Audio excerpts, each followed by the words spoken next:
Hello বন্ধুরা, আজকে আমি এসে গেছি আরও একটা ভিডিও নিয়ে। আজকে আমার রেসিপি চিকেন আন্ডা। তার জন্য আমাকে মশলা তৈরি করতে হবে। আমি এখানে কিছু গোটা মশলা নিয়েছি, যেটা দেখতে দিচ্ছি। 5টা 6টা কাজু বাদাম, 2টো শুকনো লঙ্কা, গোলমরিচ, জিরে 1 চামচ, ধনে 2 চামচ, 4টে লবঙ্গ, 4টে এলাচ আর একটু দারচিনির টুকরো। তো এটা নিয়ে প্রথমে একটা প্যানে দিয়ে এটাকে একটু গরম করে নেব।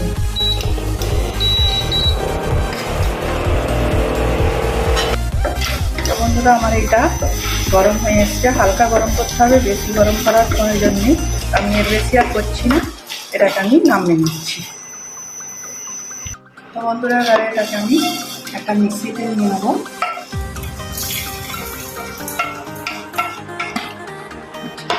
এর মধ্যে আমি আরও কিছু মশলা, এর মধ্যে আমি 2টো টমেটো দিচ্ছি, পেঁয়াজ বেরেস্তা দিচ্ছি,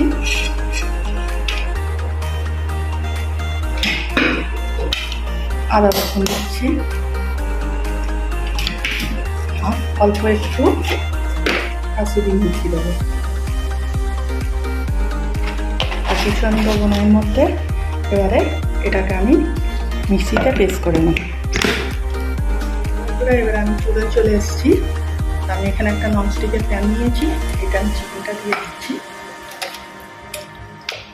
এতে 500-র মতো চিকেন আছে। এতে 2টো তেজপাতা দিচ্ছি, একটু গুঁড়ো মশলা নিচ্ছি, হলুদ, লঙ্কা, ধনে, জিরে মুড়ি এর মধ্যে দিয়ে দিচ্ছি। স্বাদ মতো নুন দিচ্ছি, কালারের জন্য কাশ্মীরি লঙ্কা দিচ্ছি, অল্প দই দিয়ে দিচ্ছি। আমি যে মশলাটা তৈরি করেছি মশলাটা দিয়ে আমি সাদা তেল ব্যবহার করছি। এটাকে ভালো করে আমি মাখিয়ে নেব।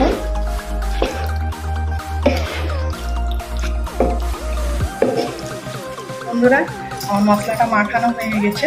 এবার আমি চুলাটাকে অন করে দেবো।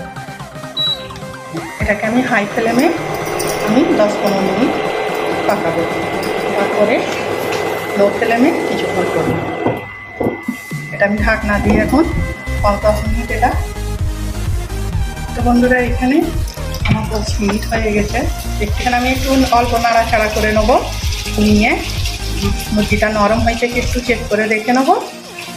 তারপরে একটু পানি দিয়ে ঢাকনা দিয়ে একটু লো ফ্লেমে সিদ্ধ করবো। বেশি পানি দেবো না, অল্পই দেবো। ওই জন্য এবারে আমি এটা ঢাকনা দিয়ে লো ফ্লেমে সিদ্ধ করবো। তো বন্ধুরা, এবার আমি এটাকে ঢাকনাটা খুলে দেখবো পুরো আমার পানিটা থেকে তেলটা ছেড়ে দিয়েছে। আমার রান্না এখানে কমপ্লিট হয়ে গেছে।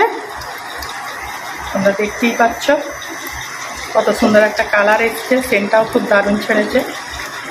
তো বন্ধুরা, এই রেসিপিটা অবশ্যই বাড়িতে একবার ট্রাই করে দেখবে।